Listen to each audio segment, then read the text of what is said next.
2022-yilda Butunjahon hunarmandlar kengashi tomonidan Buxoro shahriga Butunjahon hunarmandchilik shahri maqomi berilgani bejiz emas. Hududda zargarlik, kandakorlik, yog'och o'ymakorligi, qog'ozgarlik kabi hunarmandchilikning ko'plab turlari ravnaq topmoqda. Ustalar tomonidan qadimiy faoliyat turlari qayta tiklanyapti. Hamkasbim Shohsanam Komilova bu haqda batafsil so'z yuritadi.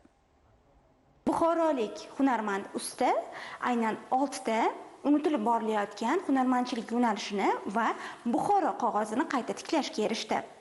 45 yoshli usta Akmal Muhiddinov bugun tarixiy yo'nalishlarni qayta tiklashni, ota-bobolarimizning boy merosini butun dunyoga ko'rsatishni maqsad qilgan. Birgina misol, yog'och o'ymakorligida 17 xil tarixiy naqshlar Akmal aka tomonidan yana jonlandi.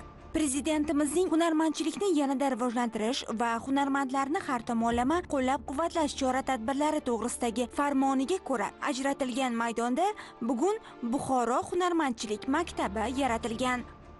Ilgari bu joylar qum barxamlari, tashlandiq joylar edi. Bu joydan G'urbingacha 5 kilometr joyda 240 ta shunaqa hunarmandchilik ustaxonalar bo'lgan.